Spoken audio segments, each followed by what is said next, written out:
আমার নাম হাসান মাহমুদ। আমার বাড়ি ঢাকা জেলার দোহার থানা জয়পাড়া গ্রামে। আমি এখন যে ঘটনাটি শেয়ার করছি, এটা তেমন ভয়ঙ্কর ঘটনা না হলেও এটা একটা সত্যি ঘটনা।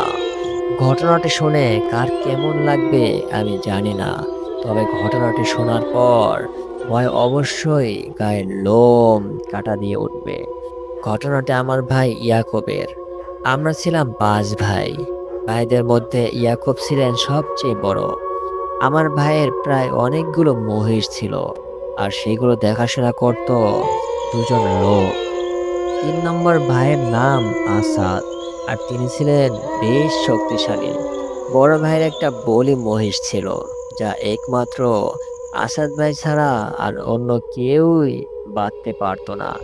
ঘটনাটি যেদিন হয়েছিল সেদিন ছিল বুধবার, আর তখন রাত প্রায় 7টা কি 7:30টার মতো হবে।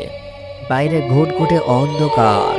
হঠাৎ আসাদ ভাই শুনতে পায় বড় ভাই বাইরে থেকে আসাদ আসাদ বলে মহিষের ঘরের দিক থেকে ডাকছে আর বলছে, আসাদ তাড়াতাড়ি আয়, মহিষ ছুটে গেছে, বাঁধতে হবে। ভাইয়ের ডাক শুনে আসাদ দৌড়ে গেলেন।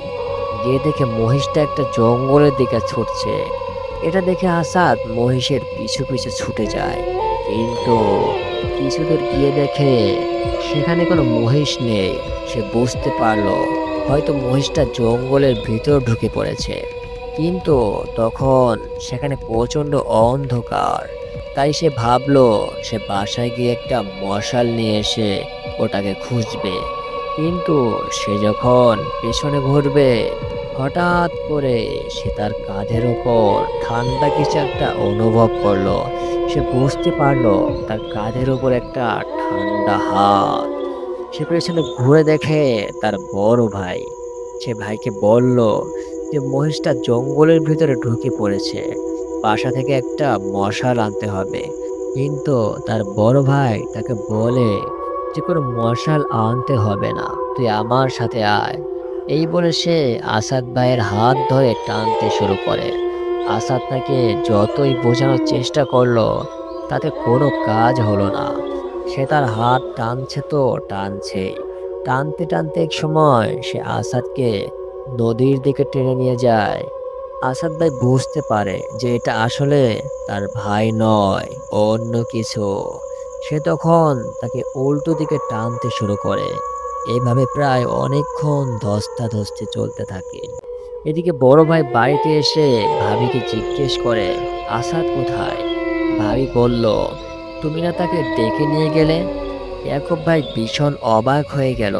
সে ভাবিকে বলল, আমি তো এইমাত্র বাজার থেকে ফিরলাম, আমি আবার কখন ওকে ডেকে নিয়ে গেলাম? ভাই সব কিছু বুঝতে পারে, আর মশাল সহ 5-6 জন লোক নিয়ে জঙ্গলের দিকে হাঁটতে শুরু করলো। এক সময় খুঁজতে খুঁজতে তারা নদীর পাড়ে চলে যায়, আর দেখে সেখানে আসাদ ভাই কোমর পর্যন্ত পানিতে গাড়া অবস্থায় পড়ে আছে। পরে সবাই মিলে তাকে ধরে সেখান থেকে বাড়িতে নিয়ে আসে। সেদিন আর আসাদ ভাইয়ের কোনো হুঁশ জ্ঞান ছিল না।